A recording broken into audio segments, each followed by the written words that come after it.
Que dit la Bible des tatouages et des piercings?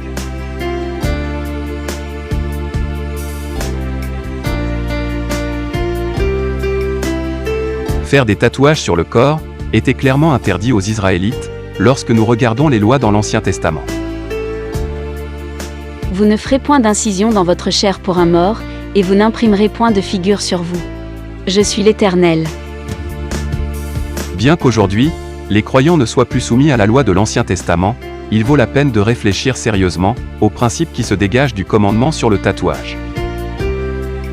Le Nouveau Testament ne dit pas explicitement si un croyant peut se faire tatouer. Cependant, nous avons ce commandement en 1 Pierre, chapitre 3 verset 3.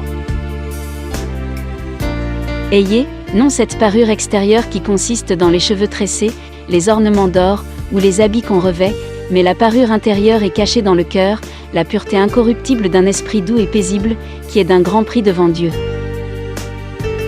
Certes, ce passage s'adresse aux femmes chrétiennes, mais le principe est à propos.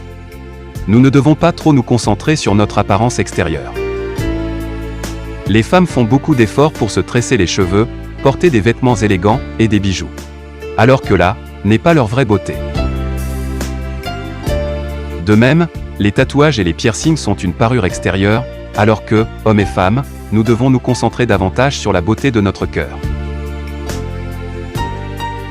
Dans l'épître de Paul aux Romains, nous avons aussi la recommandation suivante. Je vous exhorte donc, frères, par les compassions de Dieu, à offrir vos corps comme un sacrifice vivant, saint, agréable à Dieu, ce qui sera de votre part, un culte raisonnable. Chers amis, un principe important pour les sujets dont la Bible ne traite pas spécifiquement, est que, s'il y a le moindre doute, quant à savoir si quelque chose plaît à Dieu, alors il est préférable de l'éviter. Romains chapitre 14, verset 23, nous rappelle que tout ce qui ne provient pas d'une conviction est péché.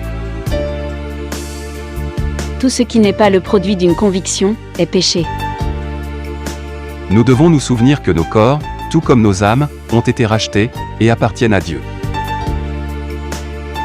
Bien que, 1 Corinthiens chapitre 6, verset 19, ne s'applique pas directement au tatouage et au piercing, il nous donne un principe. Ne savez-vous pas que votre corps est le temple du Saint-Esprit qui est en vous, que vous avez reçu de Dieu, et que vous ne vous appartenez point à vous-même? Car vous avez été rachetés à un grand prix. Glorifiez donc Dieu dans votre corps et dans votre esprit, qui appartiennent à Dieu.